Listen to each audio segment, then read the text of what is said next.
Salut à tous et bienvenue sur notre chaîne.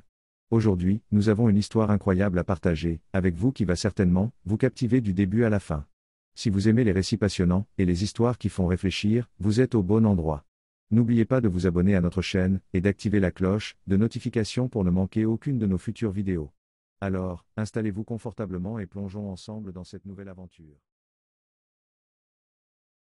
Daniel dans la fosse aux lions. Une histoire de foi et de courage. Il y a de cela plusieurs siècles, dans l'antique royaume de Babylone, vivait un homme du nom de Daniel. Daniel n'était pas un homme ordinaire. Captif de naissance, il était l'un des nombreux jeunes hommes de Juda qui avaient été emmenés loin de leur terre natale lorsque le roi Nebuchadnezzar avait conquis Jérusalem.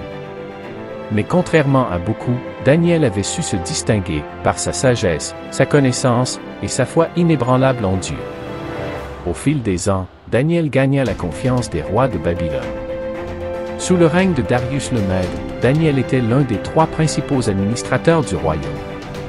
En fait, Darius envisageait même de lui confier la gestion de tout le royaume, tant Daniel lui inspirait confiance.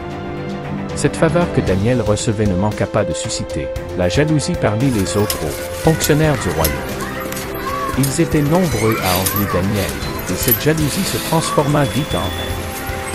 Ils cherchèrent donc à trouver une faille en lui, quelque chose qu'ils pourraient utiliser contre lui pour le discréditer aux yeux du roi. Mais Daniel était irréprochable dans sa conduite, honnête dans ses affaires et fidèle à son Dieu. Il ne pouvait trouver aucune faute en lui. Désespérés, ces fonctionnaires ourdirent un complot machiavélique.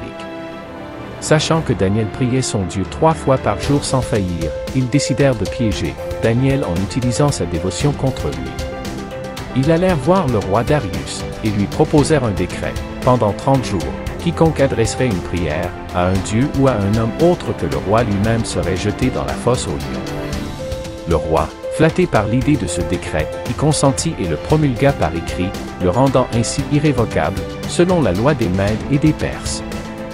Daniel, bien que conscient du décret, ne modifia pas ses habitudes. Il continuait à prier Dieu 3 fois par jour, les fenêtres ouvertes vers Jérusalem. Pour Daniel, aucune loi humaine ne pouvait l'empêcher de servir son Dieu. Les conspirateurs, guettant le moindre faux pas de Daniel, n'eurent pas longtemps à attendre. Ils le surprirent en train de prier et se hâtèrent d'informer le roi de cette transgression. Pris au piège par son propre décret, Darius fut profondément attristé. Il aimait Daniel et ne voulait pas lui faire de mal, mais la loi était claire et ne pouvait être révoquée. Malgré ses efforts pour trouver un moyen de sauver Daniel, le roi Darius n'eut d'autre choix que d'ordonner que Daniel soit jeté dans la fosse aux lions. Avant de le faire, le roi dit à Daniel: « Que ton Dieu, que tu sers avec persévérance, te délivre. » Daniel fut alors jeté dans la fosse. Une lourde pierre fut roulée sur l'ouverture et le sceau du roi fut apposé, garantissant que rien ne pourrait être fait pour changer le sort de Daniel.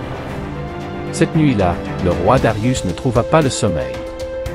Il refusa toute nourriture et divertissement, hanté par le sort de son fidèle serviteur. Dès l'aube, il se précipita vers la fosse aux lions. Avec une voix pleine d'anxiété, il appela Daniel, serviteur du Dieu vivant. « Ton Dieu, que tu sers constamment, a-t-il pu te délivrer des lions ?» À la surprise et à la joie du roi, une voix calme et assurée lui répondit, depuis les profondeurs de la fosse au roi, « Vis à jamais. Mon Dieu a envoyé son ange et fermé la gueule des lions. Ils ne m'ont fait aucun mal, car j'ai été trouvé innocent devant lui, et devant toi non plus, ô roi, je n'ai rien fait de mal. » Le roi, ravi et soulagé, ordonna immédiatement que Daniel soit tiré de la fosse. Non seulement Daniel était indemne, mais il n'avait même pas une égratignure sur lui, preuve de la protection divine. Furieux contre ceux qui avaient comploté contre Daniel, le roi ordonna que ces hommes, ainsi que leurs familles, soient jetés à leur tour dans la fosse aux lions. Cette fois-ci, les lions les dévorèrent avant même qu'ils ne touchent le fond de la fosse. Le roi Darius, reconnaissant la puissance du Dieu de Daniel, publia alors un décret dans tout le royaume, déclarant que tous devaient craindre et vénérer le Dieu de Daniel, car il est le Dieu vivant, éternel, et son royaume ne sera jamais détruit.